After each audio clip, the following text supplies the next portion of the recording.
on locations throughout the world. Standing passengers, please do not lean against the doors. Picture goers, we bring to you new films of interest. Chicago in State is next. Doors open on the left. The miracle of the motion picture. Please be considerate when talking on your phone or listening to electronic devices. Chicago's a nice town if you're looking for pizza.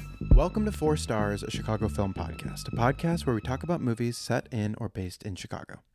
Each episode, we'll be discussing a different movie that's set in or is filmed in the Chicago area, its cultural/historic relationship to Chicago, and whether it's a good representation of the city.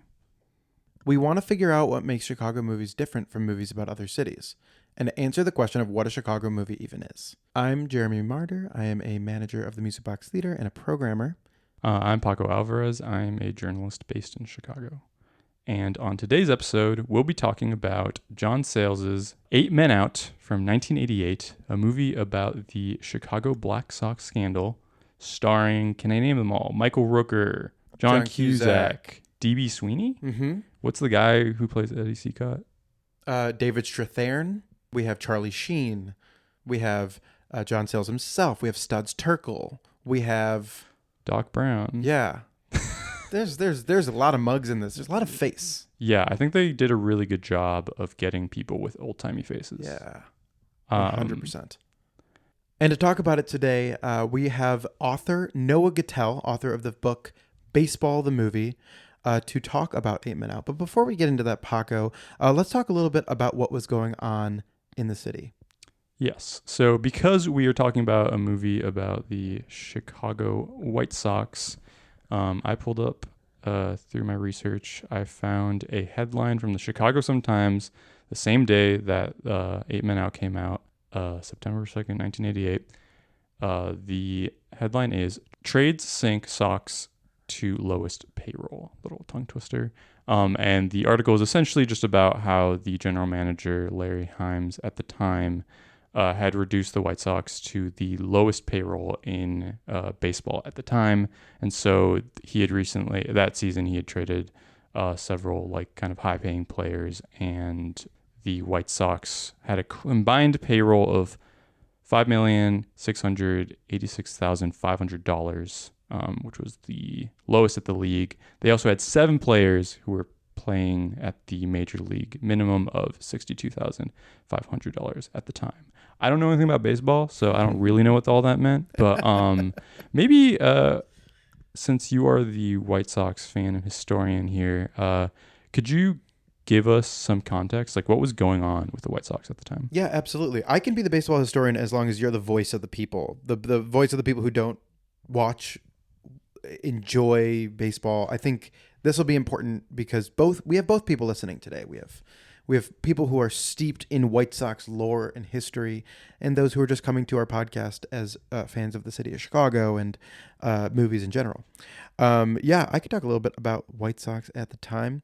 88 was a very interesting time period because the White Sox were really good in the early 80s. They had made the playoffs multiple times. I think they won the pennant in 83. You're going to need to fact check that and use the noise again if I'm fucking.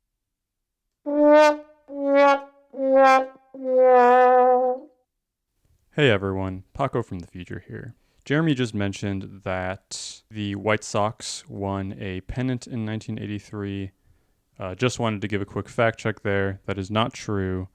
The White Sox lost that year to the Baltimore Orioles. All right, back to the show. But the White Sox had this period in the early 80s where they were very good.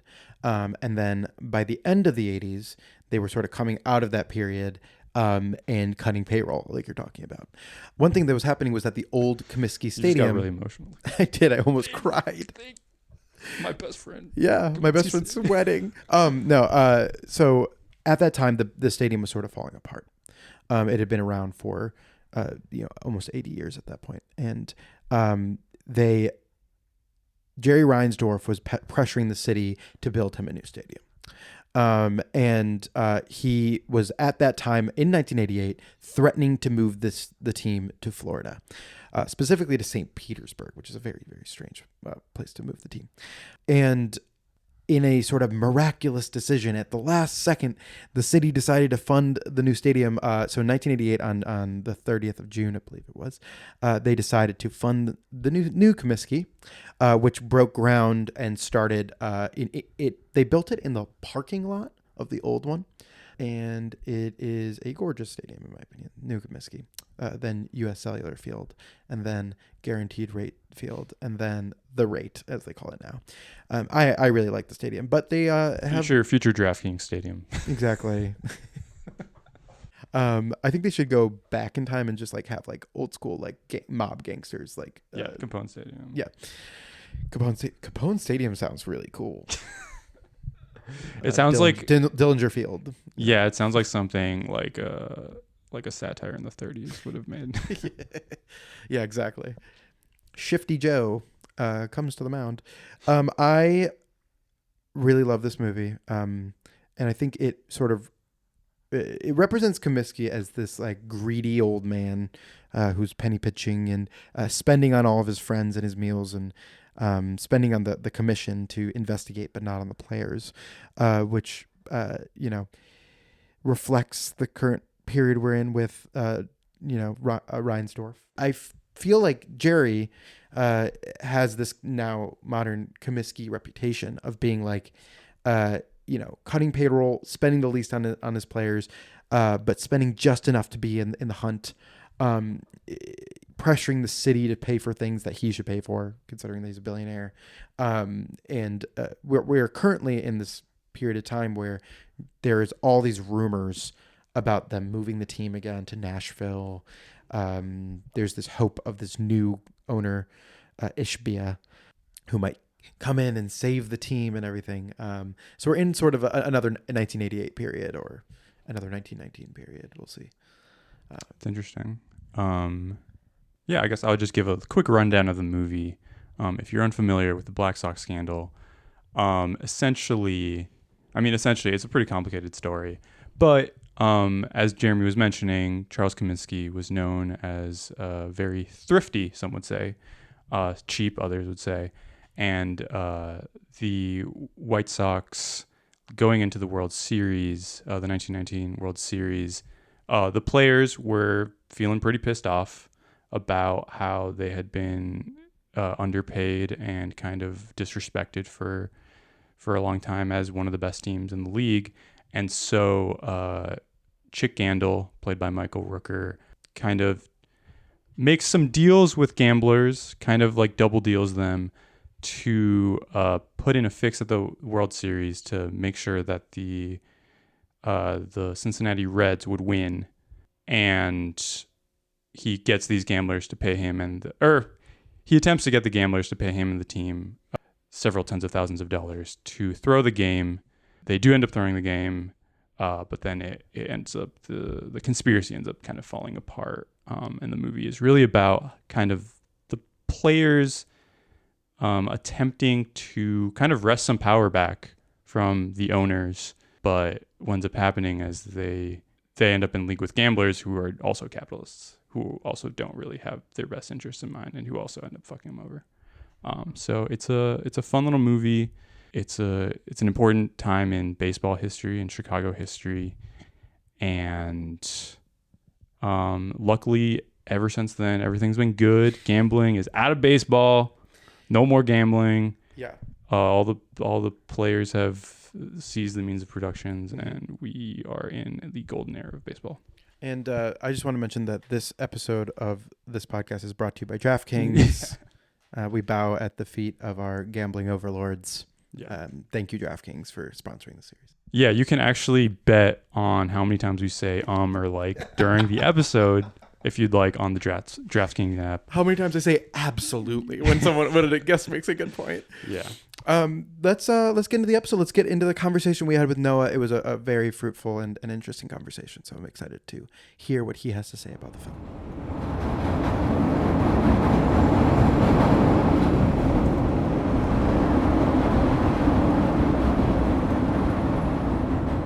So now on the podcast joining us is author Noah Gittell. Welcome to the podcast. Welcome to 4 Stars, Noah.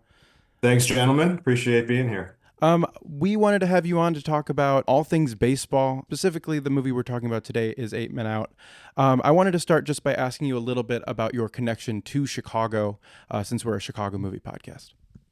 Yeah, I have one, sort of. I grew up in the New York area, and I was raised by my mom, single mom, and my grandmother, who was around quite a lot. And I grew up loving baseball, and she watched a lot of baseball with me. I don't know if she liked it herself or if she was just being supportive. But they were like, there's no men around here. Somebody has to watch sports with this little boy. And she also was quite a traveler, and she loved to like explore new cities, explore new countries. And I remember when I was 8 or 9, she said, like, let's go on a trip. We can go anywhere you want. And I said, let's go to Chicago. And it was mostly because I knew there were 2 baseball stadiums there. And I was like, I want to go to 2 baseball stadiums. And one of them apparently is quite nice. And we went to Chicago. It was right around July 4th. And I don't know if y'all still do this, but there was like a big food festival in Hyde Park.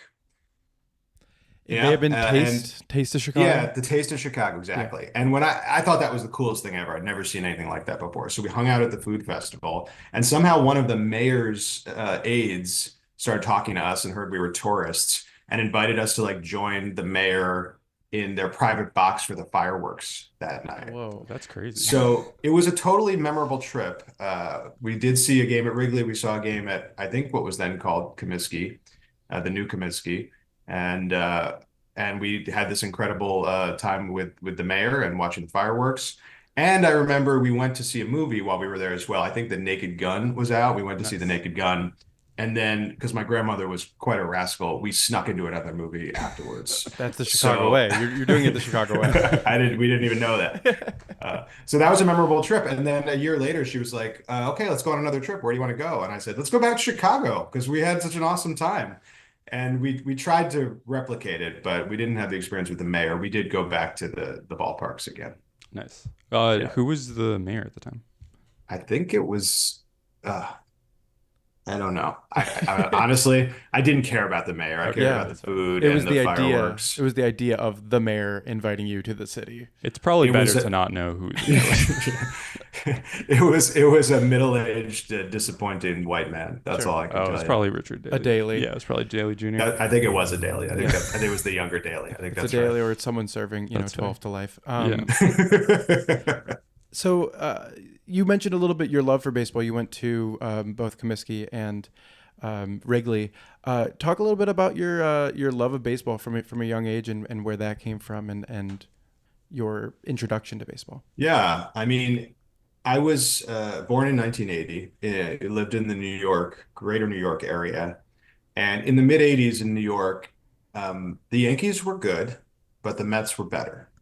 And New York was a Mets town in the 80s. It was a very exciting team, a lot of stars, a lot of stars that kids could get excited about. We had a guy whose name was Strawberry. I mean, that was fun when you're like 6 years old. We had other guys with nicknames. We had Doc Gooden. I mean, it was a really fun team, and they were awesome. And that was the year I got into baseball. That was the first year I started playing baseball in like a T-ball kind of league.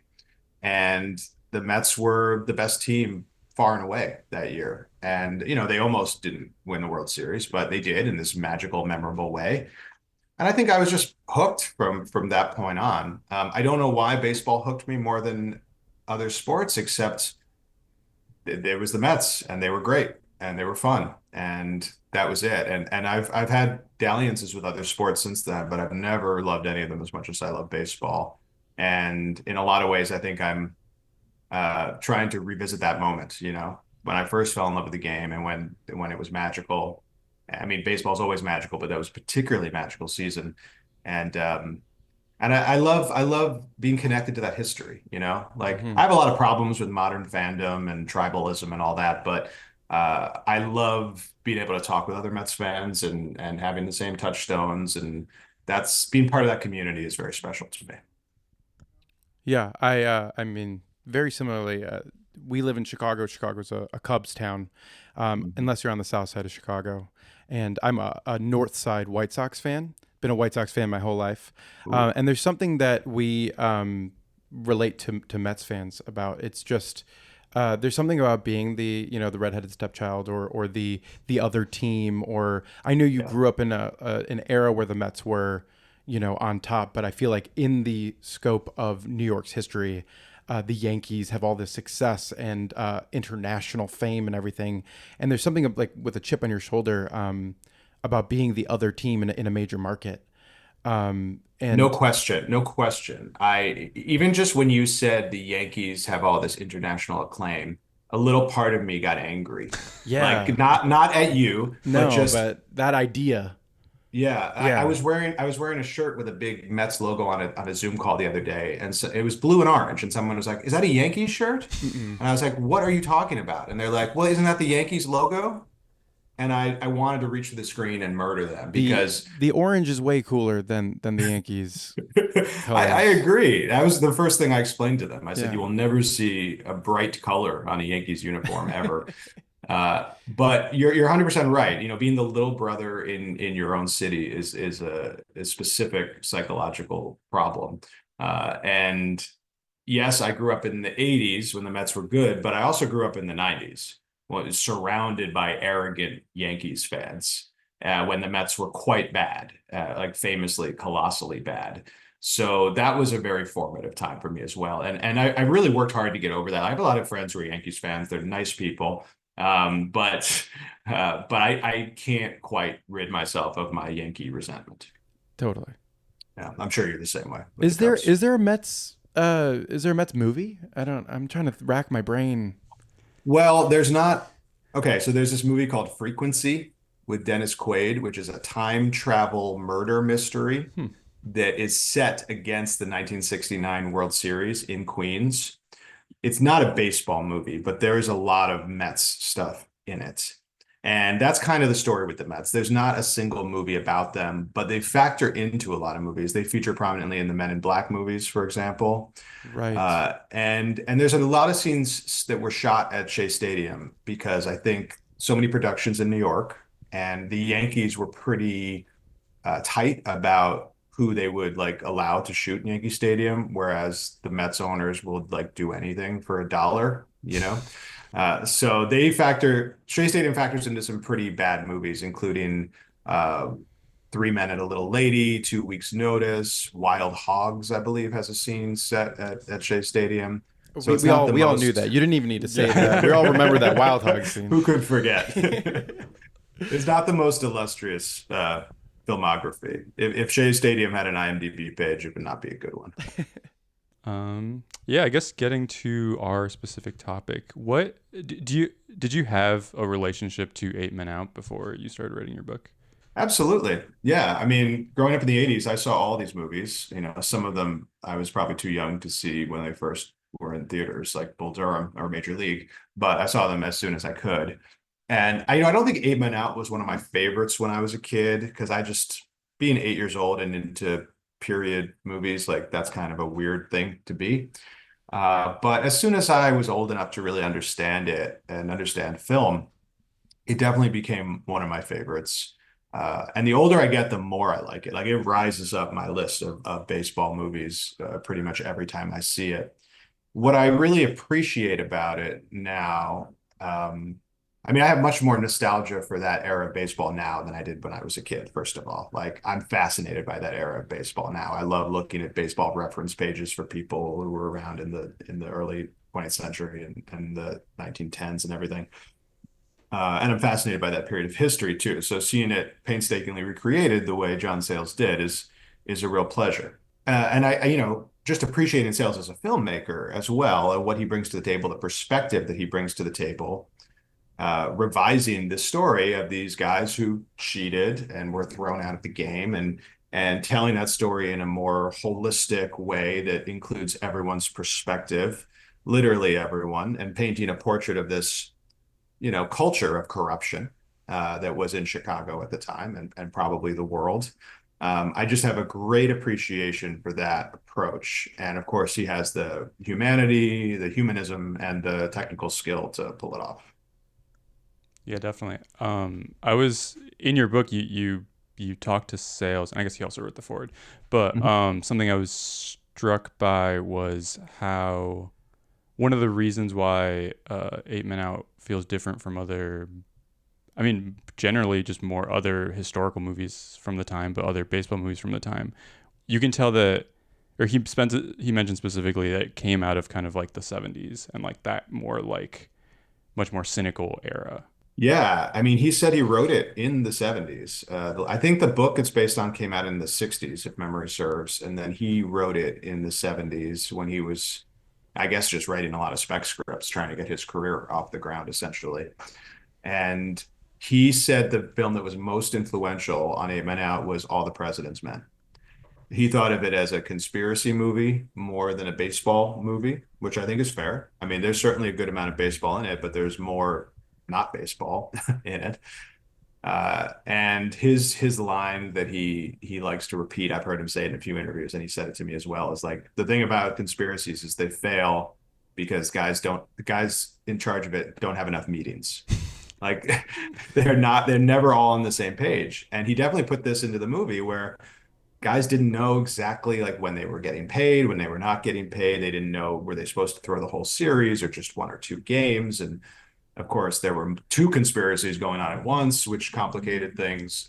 Yeah. Two different people trying to throw the series at the same time.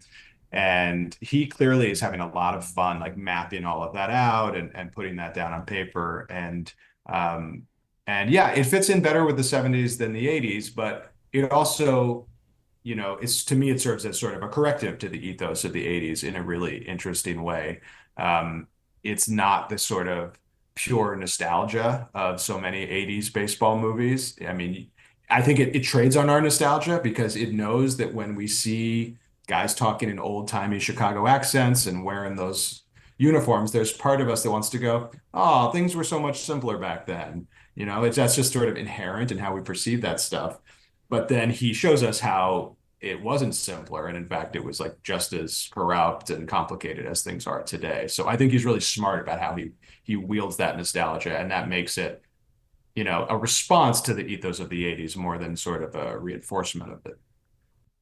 Absolutely. And, there's so many different movies that it's responding to, but it's also in conversation with. And there was, you mentioned those, the conspiracy movies, the thrillers of the 70s, but there's also, another baseball movie that maybe is just on the mind because it's part of the baseball series that I'm doing, but Bingo Long, Traveling All-Stars and Motor Kings is one. And then The Sting is another Chicago movie that plays in a similar milieu and talks about a similar era and, is in that popular consciousness at the time of like, we are using, things from that era. We're using music that sort of evokes that energy to talk about deeper things. I mean, Bingo Long is a conversation about players' rights, about owners exploiting players, about, in the film, they say seizing the means of production. They say being our own man, all of these things in Bingo Long that are so fascinating that John Sayles also is talking about in Eight Men Out. Yeah, it's a great point. They would make it a great double feature. And, he was probably writing it around the time Bingo Long came out. Like that's the era that we're talking about. I think it came out the same year as All the President's Men or somewhere right around there, for sure. Yeah, and Bingo Long's a movie.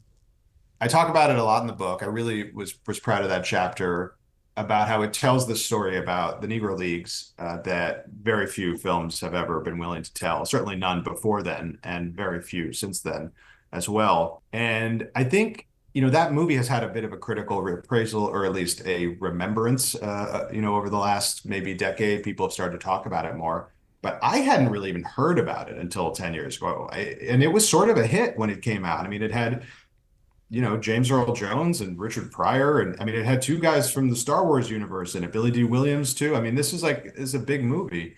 And it was not in the canon at all. And I think that's because it was too radical. It was too economically radical and it was too racially radical. And the people in charge of the canon, that's not what they go to baseball movies for. They go to baseball movies to just feel like a little kid again, not to have their intellects engaged and their sense of morality engaged and their sense of history really engaged the way that movie does. So I'm glad you guys are screening it. I've never seen it on the big screen, and I think that would be a tremendous experience because, I mean, it's also just a really well-made movie on top of all the interesting ideas that it provokes. Yeah, just really funny. That was what I was Yeah. when I went to the screening. Everyone just laughing it up. Yeah, it's dealing with very, all these big ideas like we're talking about, and it lets its characters let loose and have a good time and be a hangout comedy, Yeah. which is just as radical because it's talking about these players' lives. It's Mhm. talking about them as people.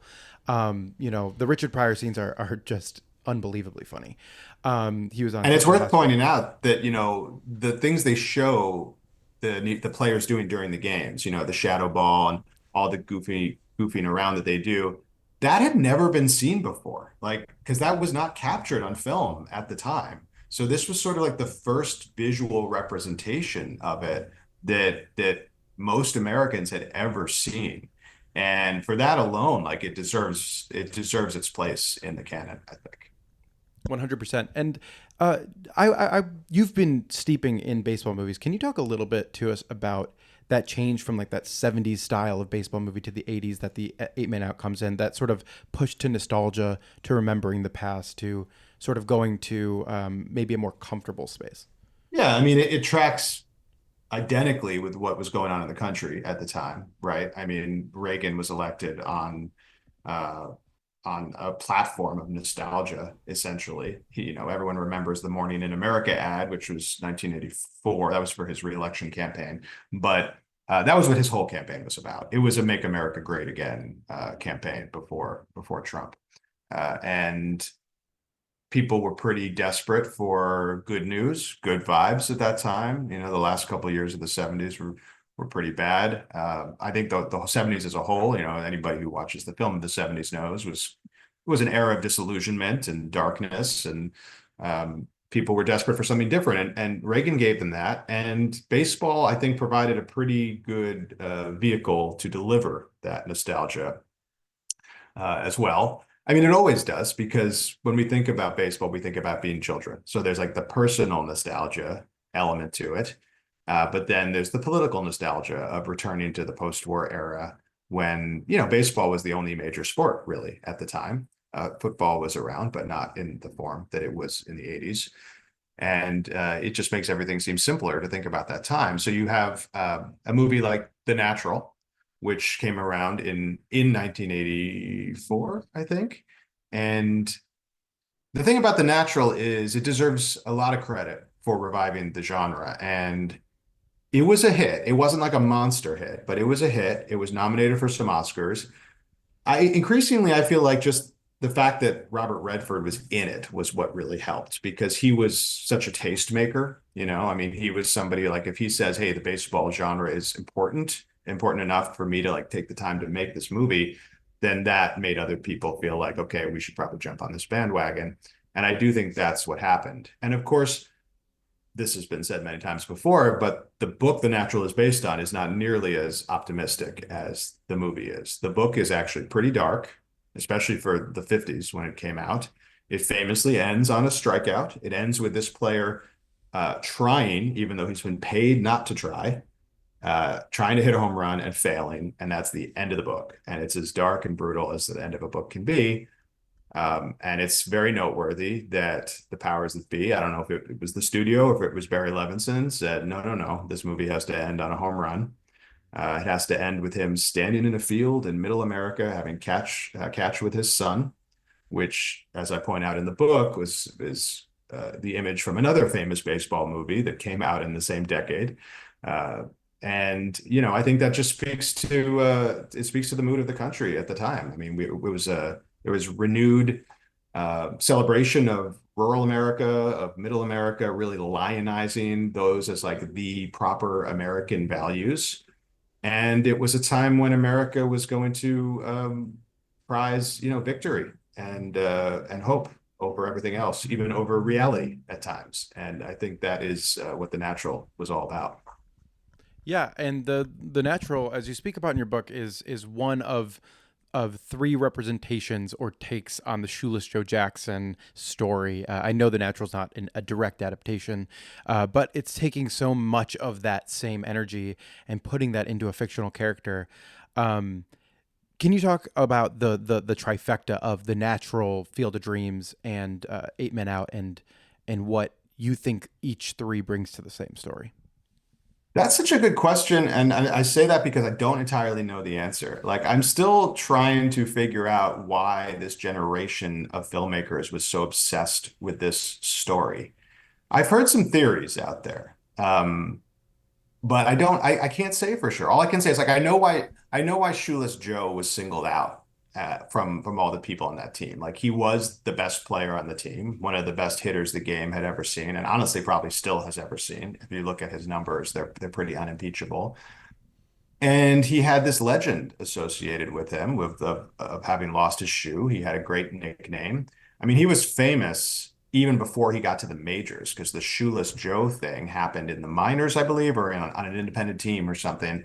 And it was national news because it was such a like funny thing. And so many things that happened in the baseball world were national news back then because baseball was much bigger in the public consciousness. And I do think this idea that he was illiterate and didn't know what he was agreeing to is something that filmmakers latched onto as being particularly dramatic and particularly absolving of him.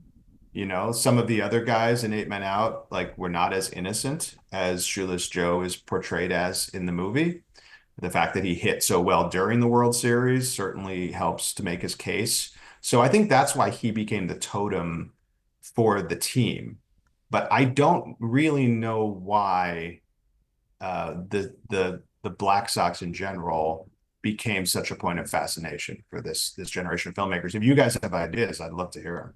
I mean, I don't know where you're at with this, Paco. I mean, Paco's coming to baseball from a completely different perspective. But I think for me, and you could talk about that in a second. For me, the idea of the Black Sox as a White Sox fan, it sort of evoked a very sad history associated with a part of our city and a part of our history that we think about as being just like a very dark time. And for me, I don't know. I don't have any connection to the White Sox. I don't have any like personal family connection to it. But as a White Sox fan, I have this sense of loss in terms of like what could have been like the years after. How many World Series could they have won?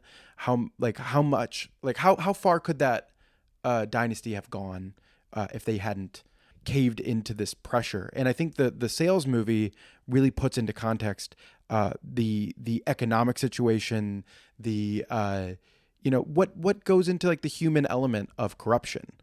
Whereas I think other depictions are about either standing up to the system or the memory of a certain era. And I think that whole 80s era is about thinking of the past and whether that comes into a positive place or a negative place, who's to say? Yeah. What Jeremy was referencing is that I grew up I still don't really watch baseball, but I grew up, I'm from an immigrant family. Like my parents didn't watch any sports. So I feel like my idea of specifically the Black Sox was just like, I feel like growing up, it was just like, yeah, that was the last time the White Sox were any good. And like, and then they fucked it up. But I mean, and it's funny not knowing really anything about baseball. And then I read a bunch of like books on the Black Sox for this podcast. And now I just have a bunch of knowledge of like this one specific time. I think one of the reasons why people are drawn to Shoeless Joe specifically, I think does have to do with the fact that like probably out of all the players other than maybe Buck Weaver, he was kind of like the most fucked over because like he couldn't read. Like he was taken advantage by Kamitsky and then all the other players as well. And he also, I think out of all the players, he was the most, like throughout his life, the one who most talked to the newspapers about how he was innocent, how he felt like he was innocent. And I think that right before he died, there was this campaign across like specifically like in the small town he was from, but like also like elsewhere in the country to kind of like clear his name and like get him back into like get reinstated into baseball so that he could be in the Hall of Fame. And in the weeks leading up to his death, he was supposed to go, I think, on Ed Sullivan to like clear his name. And like 2 weeks before, that's when he died. So I think like there was this Wow. kind of like we fucked him over. Like I think there was this just Yeah. like this collective sadness about like what we did to Shoeless Joe, and I think that's sort of why people are drawn to him. But the interesting thing historically is that like Shoeless Joe's not the only the Black Sox in general are not the only gambling scandal. There was so many leading up to this moment and then many after. Yes. Well, I think that's one reason the movie continues to resonate. I mean, because gambling continues to be a huge part of the game. I mean, maybe even bigger than ever, you might say, with what's going on right now. And it was part of the game from the beginning. I there was a newspaper editorial in the St. Louis Post-Dispatch, I think. I cite it in the book from 1867 saying, "Hey, they need to get this gambling under control because it's going to ruin the game." And like a lot of prominent players were involved in gambling scandals before this. But that's what Sales points out is like it was the era when everyone was starting to worry about corruption of the youth and gambling and sex in movies and violence in movies. I mean, this was not that long before the production code and all of that. So like this, it was the wrong time and the wrong place for these guys in a lot of ways. And but one of the most lasting impacts of the scandal, which none of the movies really get into, Eight Men Out comes the closest, I think, is how it set the stage for so much of what baseball would become. They do show the creation of the commissioner in Eight Men Out. That was why the office of the commissioner was created, was to deal with this problem and to kind of, much like the production code, to kind of show the public, hey, we're taking corruption seriously. And that scene where it's Judge Landis says, no, I want total power. And the owners are like, well, okay, if that's the only way this will happen. Of course, we know now that the commissioner just works for the owners essentially, but I guess that's not how it was back then. And the other thing that none of these movies really talk about is how the year after the Black Sox scandal, Babe Ruth hit 54 home runs. And all of a sudden the owners were like, hey, power. Yeah, that'll get people back into the seats, much like it happened in the 90s after the strike. Power got people back into the seats. And baseball became a home run game in the wake of this. And there have always been some allegations, whispers that, the owners like juiced the ball at this time or something. I don't think that's ever been proven, but what is really clear is they saw that as an opportunity and they did nothing to try to balance things out. They were like, yeah, power is good. We need that right now at this moment in time. And that really changed the game forever. Yeah, I mean, even in Eight Men Out, I think John Sayles himself is like tossing a ball up in the air and going, I heard they're changing the ball. Oh, that's right. Yeah, that's right. Eight Men Out is I think one of the best like Print the Legend movies, because there's many different moments where it doesn't really exactly match up to the historical record, Yeah. and none of that really matters to me. The "say it ain't so, Joe" line has never been proven. There's so many different things, but Sales is more interested in the ideas behind the game and the ideas behind these characters and these people. And I think it tells such a coherent story of our history and of labor and of players' history. We're talking a lot about Shoeless Joe, but I think Eddie Seacott is one of the most important characters to the story. I'm getting the pitcher, the David Strathairn character, who really talks directly, is in conversation between the divide between the Comiskey, the ownership, and the players. How screwed over they are, how much money the league and the team is willing to put into other areas of the sport. And Eddie Seacott himself says there would be no game without us. Which is the modern struggle as well.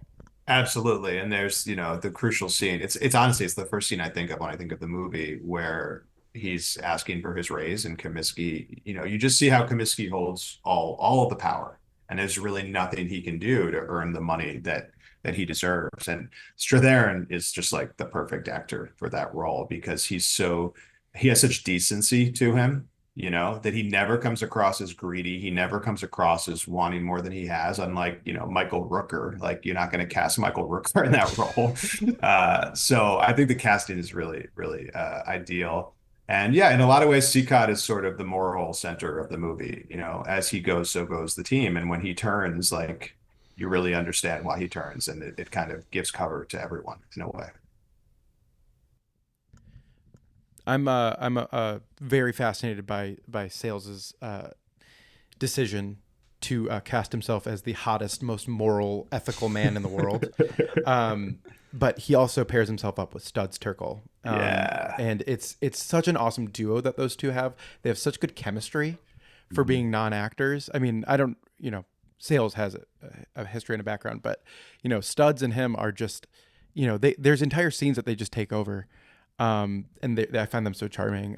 Did you while talking to John Sayles, did he talk about Studs at all, or did he I talk don't about know his if I relationship? don't remember if Studs came up specifically, but one thing I realized about him right away is that when you get him onto this topic, he is just one of those guys who just wants to like talk about old baseball players. That's all. It was kind of hard to like get him back on the movie at times because he just wanted to talk about old obscure baseball players with funny nicknames. Like that was pretty much it. And we would talk the first time we talked for about an hour and a half. It was only supposed to be half an hour, but like he kind of just kept going.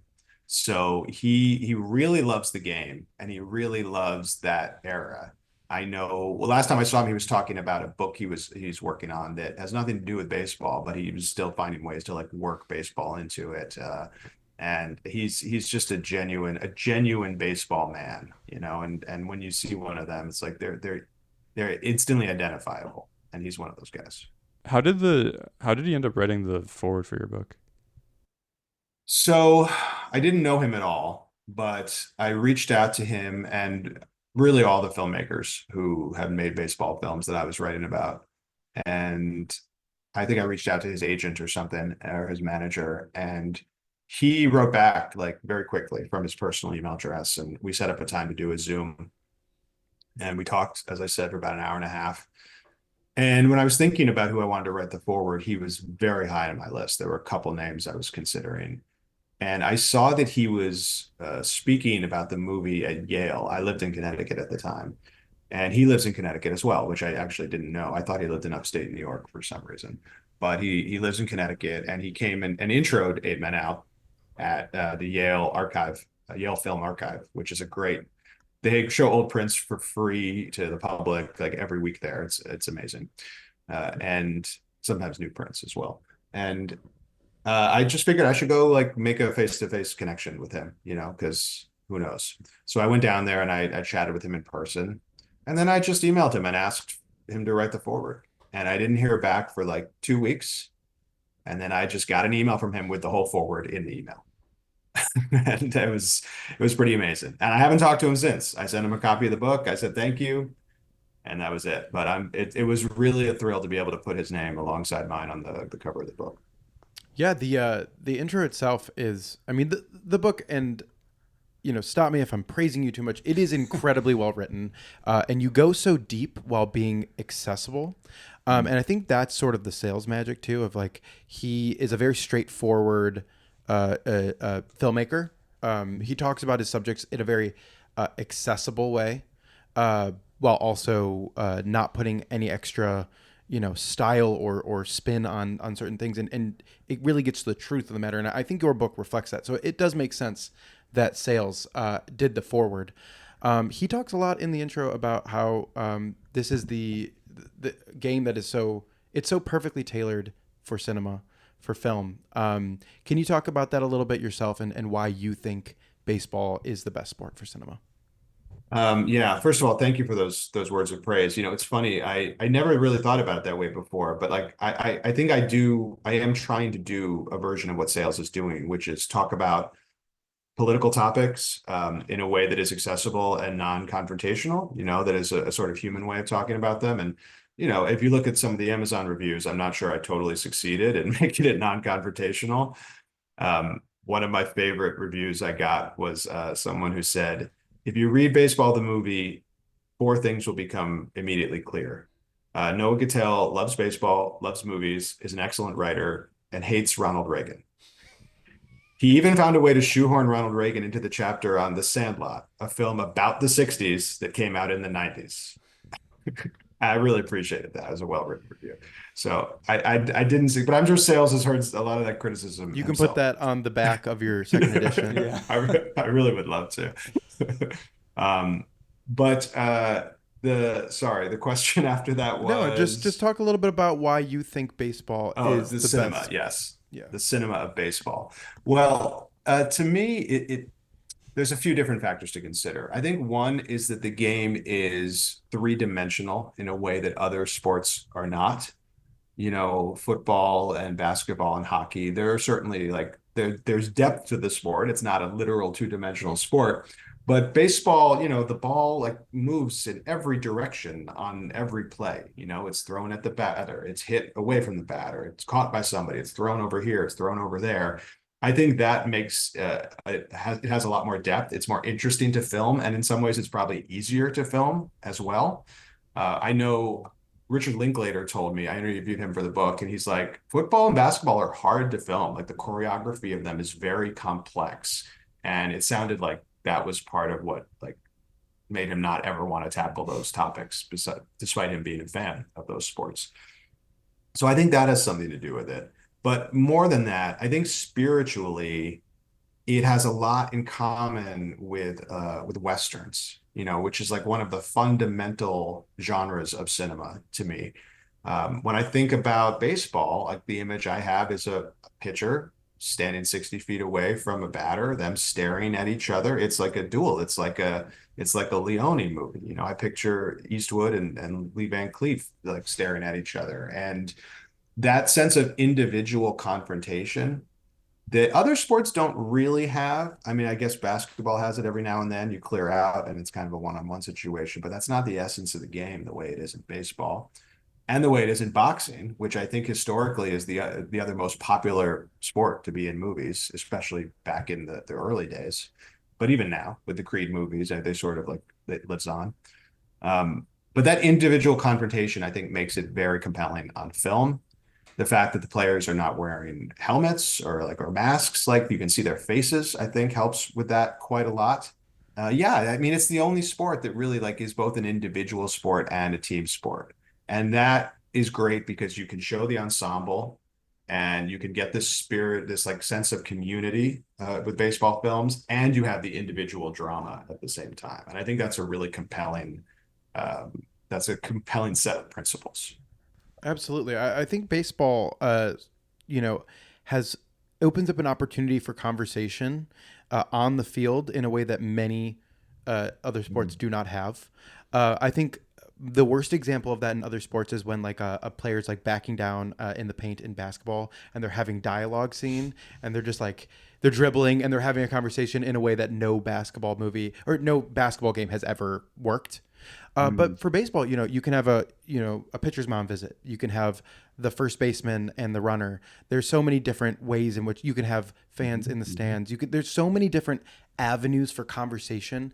But I think even more importantly, there's no one moment in a baseball season that is going to change the trajectory of the team. Baseball writers love to do that. They love to like synthesize a moment and be like, that's the moment where it all broke through. But real baseball fans know there's 162 games. No one moment is that important. And no one moment is that important, positive or negative. Like you can get over the hump of any slump. You can beat a losing streak. You'll lose a winning streak at some point.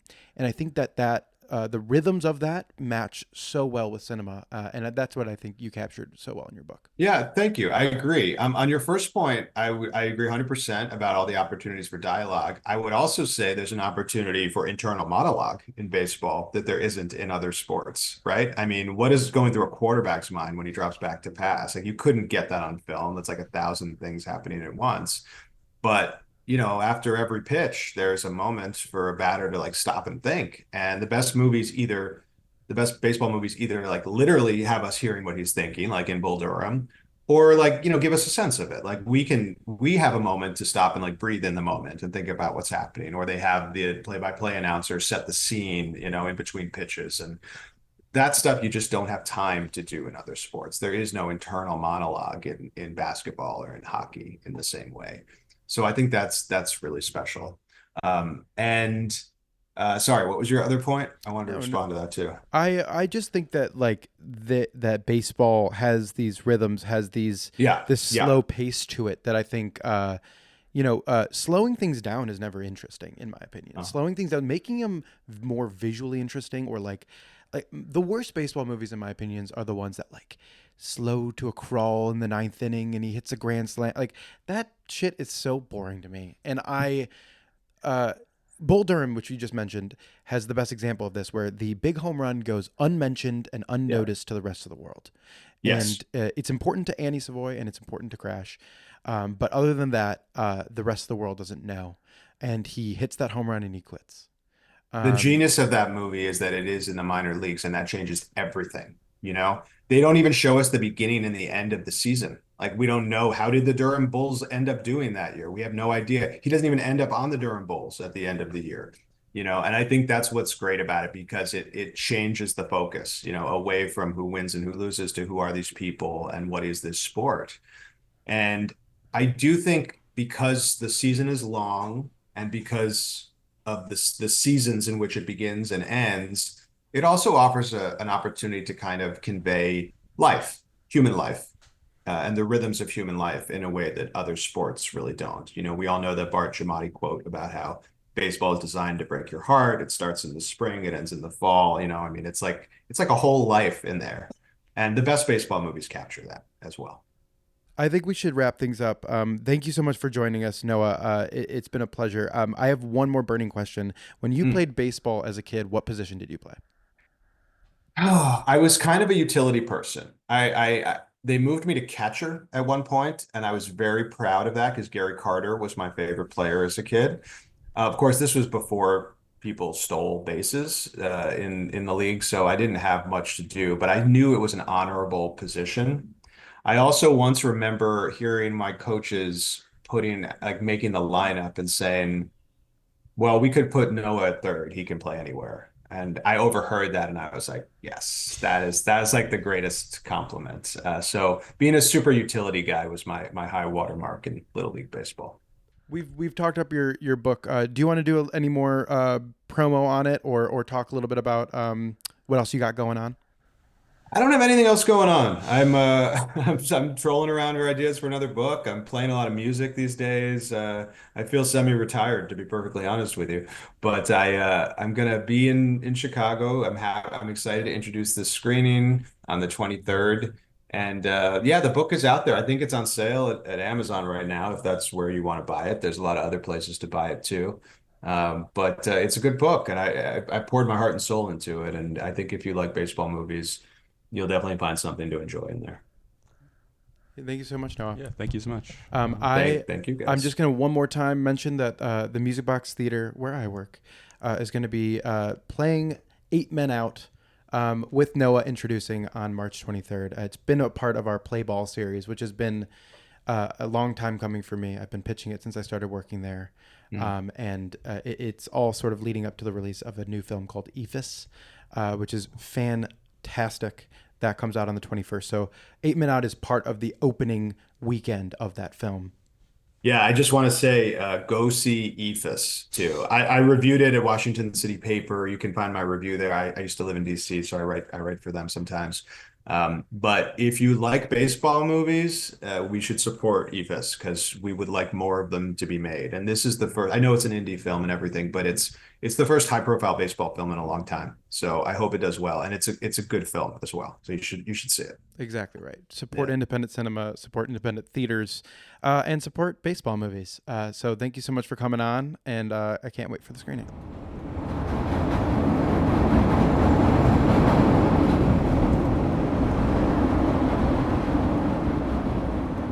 That was a great conversation we just had with Noah Gittell, author of Baseball the Movie. I just wanted to get into it a little bit more with you, Paco. You did so much fabulous research for this movie. I sort of talked over you for an entire hour, and you did a ton of research for this, and I want to talk a little bit about that. I want to talk at first a little bit about the baseball in the film, because we watched this movie together recently, and I had some notes. My favorite baseball movies are the movies where you can actually watch them play. and slow down to the rhythms of the game and everything. And this movie is sort of half in, half out on that idea. Yeah, definitely. I mean, in terms of like the actual making, the players or the actors did train with like a minor league team. Yeah. And I forget who, one of the actors like played for like a month on a minor league team. All of them did. Oh, okay. But the Shoeless Joe, the player who played Shoeless Joe, DB Sweeney, did go down with a minor league team. I know for a fact that there were some actors who did not do like any training. Oh, Charlie Sheen played with, I want to say the Dodgers. Yeah, it paid off. I mean, he also did, he did the major league movies and everything. He uses that. But there are some players that you don't see play on screen. I think it's probably because they weren't convincing enough. But there's a lot of cutting around some of the moments and some awkward staging. Although I think that some of the workarounds that Sales does for that, like those sort of incredible low angle shots where the players look larger than life with the sky behind them. Those are some of my favorite shots in the movie. Yeah. Where you can see like the big sky with David Strathairn pitching and everything. I love that stuff. Yeah, I also feel like Sales was in a tricky position because there's one thing in like a normal baseball movie you need to portray the players like trying their best and like trying to win. And like with this movie specifically, it's like the players, at least the interpretation the movie kind of gives you, is that the players are purposely trying to play badly. Mm-hmm. So you have like this double thing where it's like the players are supposed to be the best players in the league who are trying to be bad. Yeah. Totally. And I think that's like a tricky position to be in. It's like asking an actor to act badly. Yeah. Yeah. That's true. That's a good point. I found the everything outside the game being played to be so much more engaging, like those rooms, those big smoky rooms, and the courtroom scenes and all like the them like at the bar and all that stuff, like to be like so gorgeously shot. All of his interiors with just like dark shadows, and that one shot I like sort of like took my breath in when it took my breath away when I saw it. Even like on your projector, when that train started rolling in and it was in complete black, and then all of a sudden those yellow windows just like illuminate the trees around it. Some of the decisions, I mean, it's a gorgeous movie. Yes. I think one of my favorite scenes is not baseball related, but when they're all at the hotel in Cincinnati and Sales tracks as like all the different characters who are all scheming against each other go to like different hotel rooms, and like sort of like the way he tracks like through the hotel and like all these like different rooms, like all these like backroom deals going on. It's like the gamblers. Scooby-Doo. Yeah. It's like they're like chasing each other around, like in like one person's betting, one person's trying to get them caught. Like it's awesome. Yeah. I think he does a really good job of portraying like the complexity of like all these like different scandal, like all these different characters, this ensemble of people just going. It's a very like systemic minded movie. It's not just like we're going to focus on one character, we're going to focus on one person, like here's what they're doing and like their arc. It's like all these different factors that lead to the decisions into the movie. That's the Sales magic. He's a very straightforward filmmaker. He is very matter of fact in the way he presents topics, but he never keeps in mind the idea of the systems in place which force these characters into the decisions that they make. He gives them agency. They do have choice. No, definitely. But they don't have protection from the consequences of other people's actions. And that's where he sort of starts about systemic things. He's a fantastic filmmaker. He is, because we've already set ourselves up to be a very thirsty podcast, he's incredibly hot. He's incredibly a handsome man.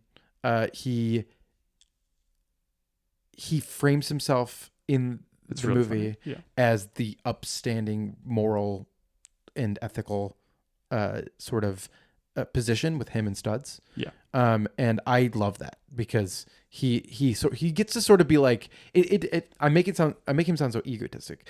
He's not. It's more that he gets to be like, this is my character. This is my stand-in. These people, this like sort of ethics commission, this of two, that gets to like audit the players and figure out what's going on. That's sort of an interesting role to play if you're the director. Yeah, and I think they're representing kind of like what it was like to be a reporter and kind of like an audience of baseball at the time, watching all these players who you look up to, who you pal around with, who you think are upstanding, and suddenly like finding like kind of seeing the dark side of kind of their situation. Yeah. And for me, just on a personal note, my entry for baseball was from my grandparents. It was my bubby and my papa and my grandpa, and my grandma. To be honest, she was a Red Sox fan, but my family from Boston is forgiven. I was a big White Sox fan, and my grandpa was also a big Studs Terkel fan.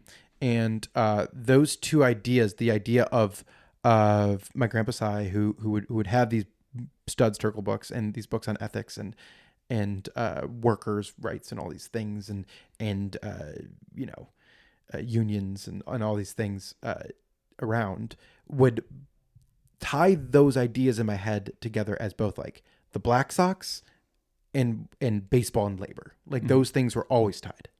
And the idea that baseball reflected the American experience. And that was something that my grandparents spoke to from their experience as, first generation or second generation immigrants. Yeah. I think one of my favorite scenes in the movie that I think ultimately serves as almost like a thesis statement of it is the scene where maybe it's right before the last game where they're all standing for the national anthem, and as the national anthem is going, the camera like pans in on all the players or zooms in on all the players, and if you were an audience member at the time, you'd be like, yeah, great, like it's like America, it's like baseball is America and it represents like all our goodness. But then because of the context that you're bringing into it, like the scandal behind it, like the thoughts behind them, like the contradictions underneath. The messiness underneath this, like, oh, America's game, but it's like, America's game. Like, there's what does that so mean? much baggage there. And that's when I think it's like a lie to be like, it's baseball wasn't America's game. Like I think it no longer represents America. I don't know. Maybe we can talk about that a little bit. I think it, in America's colonies, the places around the world where America had an impact, let's say. I say that very with heavy tone. In South America, in Japan, there's areas where baseball has taken root, and they've grown the game to a different thing than what it was, the American game. Like, I think what baseball means to Japan is very different to what baseball means to America. I think what baseball means to the Dominican Republic, to Cuba, to these places, represents something from a national perspective that it does not have American ownership. So baseball is growing in those terms, and you see that in terms of back to the MLB, like with the players that come here to play. The biggest player in the world right now, Shohei Ohtani. All of these things. I think they represent America in a lot of ways, but I no longer think America has ownership over baseball, nor is baseball the most important thing in the country. Yeah. Speaking of Ohtani, I know where you're going. Maybe we should get into the context of the Black Sox scandal. Of gambling? Yeah. Mm-hmm. So, I think in terms of the popular imagination, I think when people think about the Black Sox scandal, it's kind of, the movie doesn't do this, but I think the way it's seen is like, oh my God, I can't believe these players would work with gamblers to throw a game. Like, I can't believe that gambling is involved in baseball. And at least until 2018, that was a big deal, people gambling on sports. But in reality, so I read two books, 8 Men Out by Elliot Asanoff, which is what the movie is based off of, and then The Betrayal by Charles Fountain, which came out, I want to say 2015. And it's sort of like a reappraisal of the Black Sox scandal and also Elliot Asanoff's 8 Men Out. 8 Men Out, the book, is very well written. It's a really great work of narrative. It's unclear. Elliot was always sort of defensive of his sources at the time, And so some of the things that he maybe stated as fact may not have been completely true. But I think to take a term from Hassan Minhaj, there's an emotional truth that he gets at that I think I buy, that I think it continues. And essentially it's like baseball and gambling were deeply intertwined from the beginning. There were fixes going back to like the middle of the 1800s. There were scandals about gambling going back for a really long time. Funny enough, there was like a brief time where gambling wasn't in early baseball, where gambling wasn't super deeply intertwined, and it was when the players had the most say. There was like a brief period of time, I think, where there was like the National League and the American League didn't have a deal to work with each other, and the players could actually kind of have some say in their contracts. And so they could like play off the different teams off each other and like kind of like get more money by bidding by each other. And then once the American League and the National League kind of declared a truce, that was sort of that's when the infamous reserve clause came in, which was like a player essentially had no control over their contract. Mm-hmm. They could get traded or they could get fired, and they had no say in anything. Yeah. They couldn't really like do anything about their salary. And when that happened, kind of gambling kind of came back in. And I mean, what the movie and what the scandal is about is ultimately it's the players trying to get power and trying to get money, trying to get what they deserve ultimately.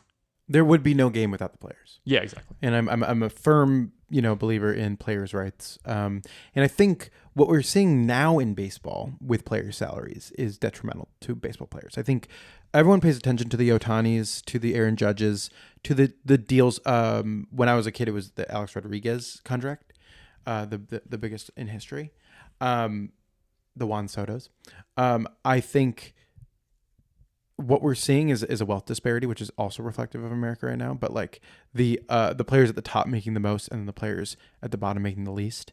And there's minor league players right now who are not making minimum wage. Mm-hmm. So to have a career in baseball, like, yes, people think about like, oh, well, there's the union argued for more money for them, and they're more protected than ever.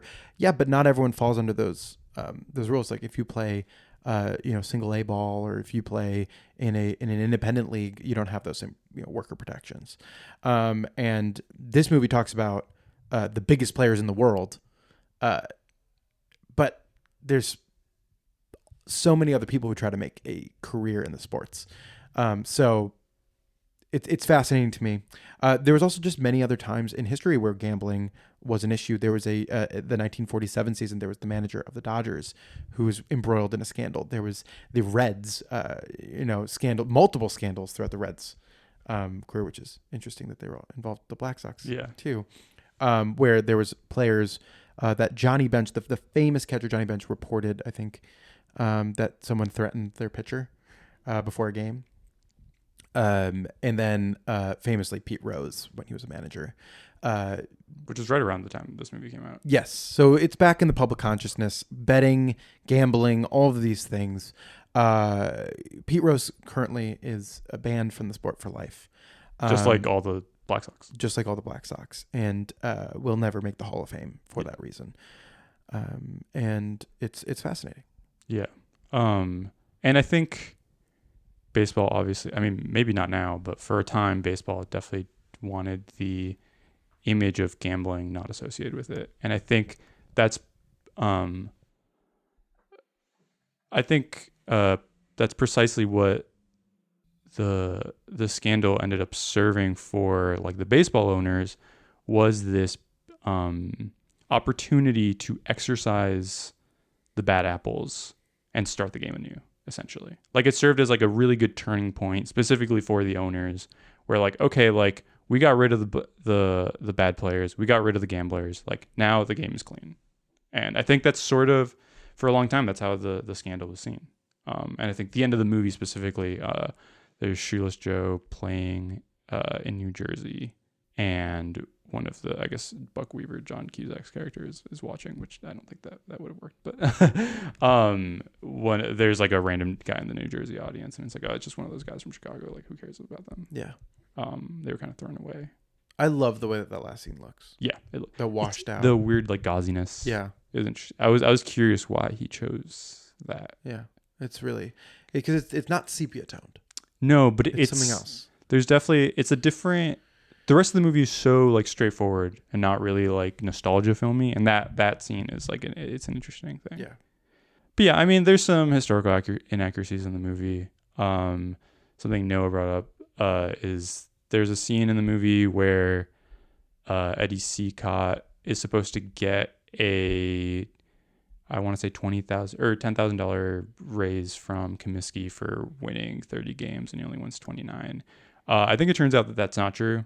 There's also some research that shows maybe the White Sox were one of the best paid teams in the league at the time, but like at the same time, like they were also the best players, and they had to have like odd jobs. Like they had to like right now, like imagine right now if like outside of the season Shohei Ohtani like ran a laundromat. Like that's what the players were doing. Like you had like Shoeless Joe, who's like one of the best hitters in the league, and like he made just as much money like Working at or like owning a laundromat. Yeah.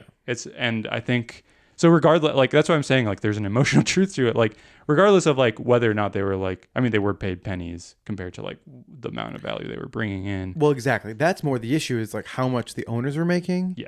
How much the game was making. How much the gamblers were making. How much the gamblers were making. How much everyone around them was making compared to themselves. And they were the product. They were the the reason for the season. So it's not really an argument of like whether they earned it or not. And you still sort of hear those conversations of like, oh, baseball players, they're all just greedy. They're like, but it's like the game is growing. It's becoming this huge thing, international game that brings in all this money. And, the people who profit from it don't seem to have an issue making that money. And then all of a sudden the players are asking for more and more protections and health care and all these things. And all of a sudden it becomes like, oh, well, we might have to move the team again if we get two more, like that's going to break the bank. Yeah. Which is really crazy. And you see billionaires threatening cities, being like, if you don't pay for my stadium, I'm going to move the team. And that doesn't happen in Chicago though. No, we're clean of that. I find it just, like the parallels with modern times and these movies, parallels with like, I don't know. I've said this before. I truly believe this. I think every period piece is not about the time period in which the film is set, but it is about the time in which the movie was made. And every period piece reflects its current era. And I think that 8 Men Out does a really good job of being a post Reagan, post, return of neoliberalism and conservative thought, and not really the return to neoliberal, like the beginning. The nascent neoliberal phase and the return of these conservative ideals. Definitely. And the anti-worker movement. I think that the movie is fascinating in that context. Yeah, definitely. Yeah, I guess maybe just to wrap things up a bit. What are your all thoughts about the movie? I really love this movie. I think it is important in the context of baseball movies. It's important in the context of labor history. If you guys haven't watched a John Sayles movie, go watch Matewan. Yeah, Matewan. I guess they're very related. Very. This came out the year after. Yeah. And they're both really about kind of like the labor struggle and kind of the ways that workers work together to try to beat back the bosses. And that's a West Virginia movie. Another thing that's very important to me. Coal. Yeah, and they both lose. Exactly. They're both pretty depressing. Yeah. I mean, labor history in America is very depressing. Yeah. But Matewan is a masterpiece, whereas I think 8 Men Out is a very good movie. Yeah. And I think the rest of Sayles' work is very important. And I guess I'm plugging John Sayles' filmography. Yeah, that's my plug. Go watch Brother from Another Planet. It's another good movie. And I will just like go off Lone for Star. a second here. Yeah. I'm very, very lucky to have programmed the Play Ball series at the Music Box. it's a thing that I've been planning since I started working there in 2021. Baseball is incredibly important to me, as I've talked to you for years about. And I feel very lucky that this movie is going to be the final movie in the series. It sort of wraps up a lot of my ideas and thoughts and feelings on the sport and the game. And I just feel very blessed to have programmed that series. Yeah. I kind of wish, I mean, as you mentioned, as we mentioned, I read some books about the Black Sox. I kind of wish I had read those books after I had seen the movie, because definitely I think the issue, at least that I have often when I'm reading like an adaptation either of history or like a novel or something, is that, or when I'm watching an adaptation, I feel like I'll just like, regardless of if I want to do it or not, the whole time I'm just like, oh, well, that didn't happen. Or like, that's different, that's different. But I mean, like, the movie does a really good job of representing that era, regardless of like whatever changes it makes. I think it streamlines the story in an interesting way, in a way that like you kind of have to do for this type of movie. And I think Sales is, like we mentioned, like he's really focused on like the systems that lead people to make the choices that they make. He's not focused on like the individuals and how they can like, you know, overpower the world and like, you know, lead to victory. He's taking like a really holistic approach, and he's looking at like the totality and how like all these pieces fit or don't fit together. And yeah, I think it's a really good look at history, and I think it's a good kind of salvo for compared to other nostalgia movies. So, final thought though about this concept. We're doing this as a, you know, the view is as a Chicago movie. Now, I feel like we're going to get into this more with other period pieces that we do about the city. Some period pieces cannot and do not film in the city of Chicago. Yeah. I think this movie mostly filmed in Indiana.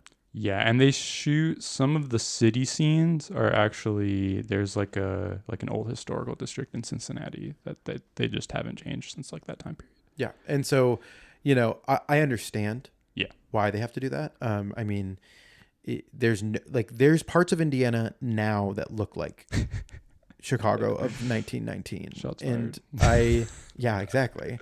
And I do think there's an understanding that like verisimilitude is important, but I also just really wish that there was more creative use of the city.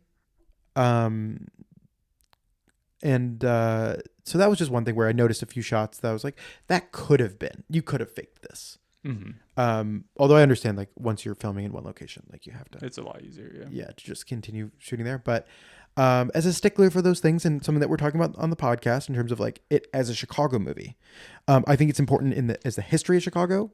But because they can't and don't film in Chicago, I found it myself straining to like be like, oh, but what if they did? Yeah. But at the same time, I think it does a good job of representing the importance of the White Sox and kind of like, well, I really loved all the scenes with John Cusack as Buck Weaver interacting with all those kids. Yeah.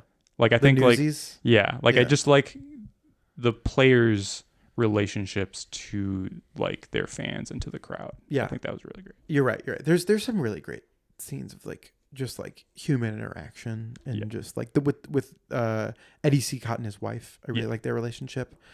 And Lefty and him being threatened at that station. Yeah. All those things where I'm like, yeah, there's a lot of really great moments. And maybe I'm just grousing about this stuff, but I just, you know, I'm actually firmly of the belief that you do not need a film here to represent the city. So I don't want to make it sound like that's the only way you do it. I think the Wachowskis have shot multiple movies that they didn't shoot it in Chicago, but they say it's Chicago and they do a great job.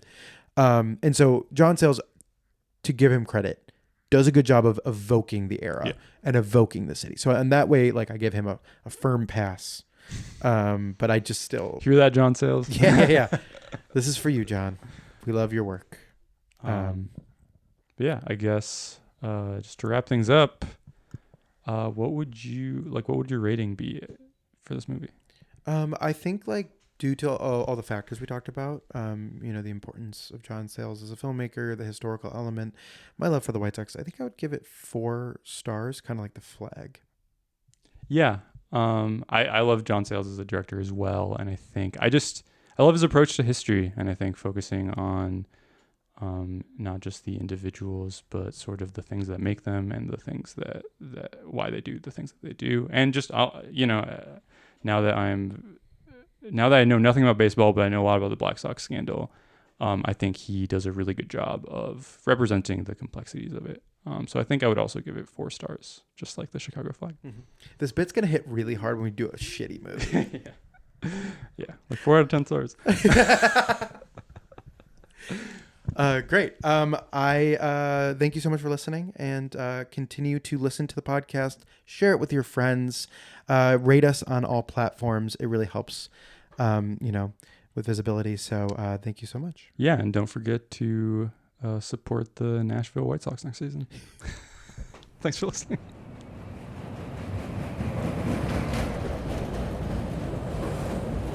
Please be considerate when talking on your phone or listening to electronic devices.